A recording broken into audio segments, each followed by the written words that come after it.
Oi, pessoal. Continuamos com a nossa abordagem sobre as alterações do Código Penal e de outras leis criminais, tendo como ponto de partida a Lei 13.964 de 2019. Nesse segundo vídeo, cuidaremos da criação do parágrafo único do artigo 25 do Código Penal.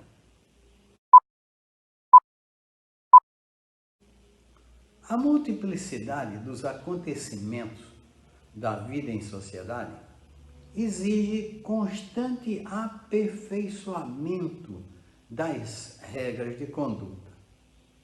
E nos países democráticos, isto é feito através de processos legislativos. As alterações destinam-se a preencher vácuos existentes ou a aperfeiçoar aquilo que já existe, ou também suprimir aquilo que atrapalha. Esse espírito de mudança teria levado à edição da chamada Lei Anticrime. Trata-se de objetivo nobre e necessário, não há dúvida. Faz tempo que a nossa legislação nesse setor reclama atenção do legislador. A Lei 13.964 possui 20 artigos com expressa finalidade de aperfeiçoar a lei penal e processual penal. Resta saber se essas alterações introduzidas foram em qualidade e quantidade para atingir o elevado ideal a que se propuseram. A resposta a esta inquietante questão, como veremos ao longo dos nossos vídeos, infelizmente é negativa. Iniciemos com a introdução do parágrafo único do artigo 25 do Código Penal. Antes de qualquer coisa, é interessante rememorar o conceito de crime e também o significado de exclusão da antijuridicidade e também a definição de legítima defesa. Vamos lá. À luz da nossa legislação, entende-se como crime o comportamento humano descrito em lei, que é praticado contra o interesse do Estado e realizado de forma livre e consciente por alguém culpável. Já o artigo 23 do Código Repressivo enumera as causas admissíveis para a descriminalização de condutas.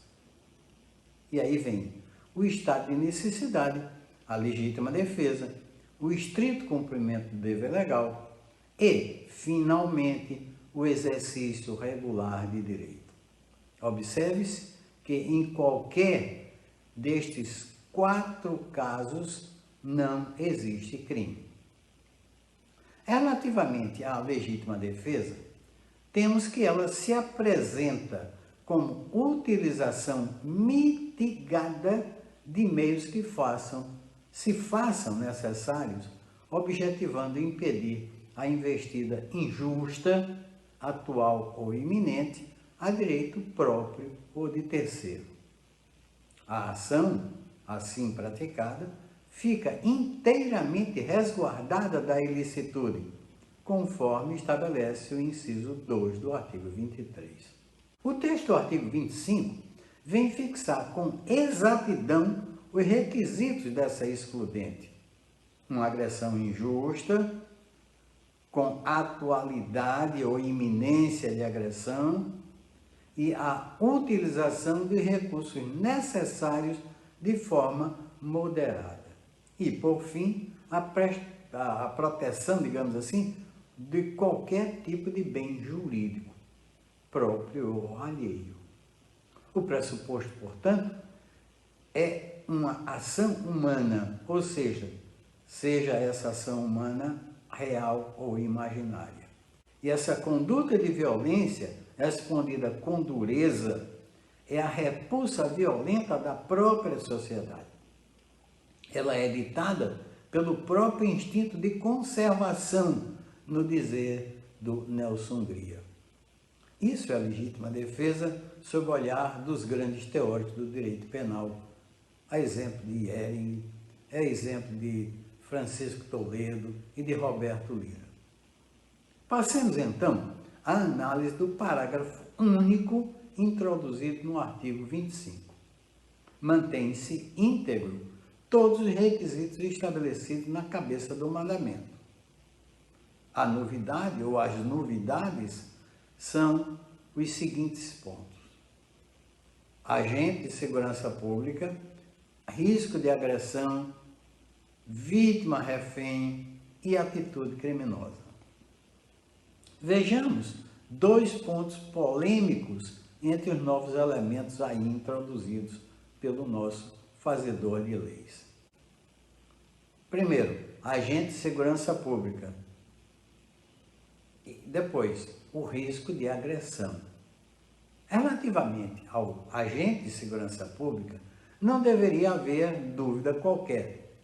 Basta ver a Carta Política no seu artigo 144, o taxativo. Dessa maneira, ficam excluídas quaisquer pessoas que exerçam funções assemelhadas, a exemplo de guardas municipais ou segurança privada, que, diga-se de passagem, as seguranças privadas são as milícias modernas estranhamente consentidas. Agora, bastante preocupante é a determinação do risco de agressão. Esta expressão alarga em muito a definição abrigada na cabeça do artigo 25. Observe-se que a lei passou a falar na possibilidade de perigo. Inclui aí um componente envolvendo o futuro, alguma coisa imponderável. E o pior, dependente de julgamento por parte do agente de segurança pública.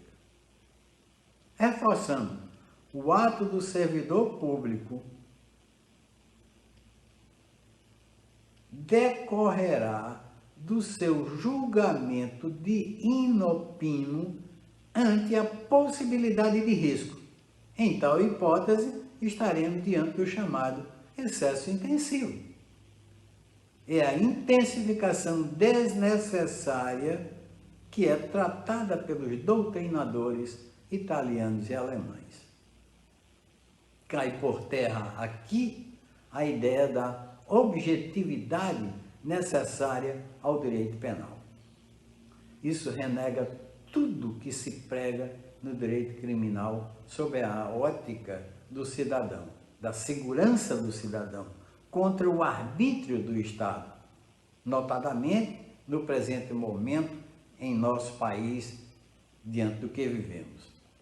É a licença estatal para cometimento do ilícito. Alertamos que em nossa legislação criminal, o excesso, consciente ou não, já é punível, independentemente de se verificar em decorrência de estados histéricos, casos de perturbação, de susto ou mesmo de medo. E assim ocorrendo, não se poderia falar em exclusão da ilicitude.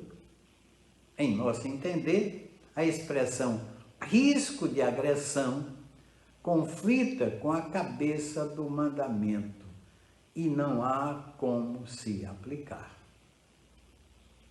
Recomenda-se remendar de novo essa lei, estabelecendo explicitamente a licença para matar por parte do agente de segurança pública, quando ele tiver medo, quando ele tiver medinho ou coisas tais. Estamos realmente a viver tempos estranhos, como diz o nosso ministro da Suprema Corte.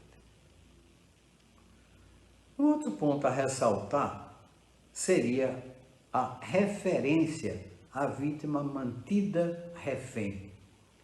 Isso significa o desenrolar de uma ação de sequestro em andamento.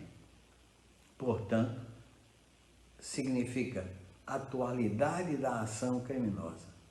É necessário, portanto, cuidar disso em razão da obviedade.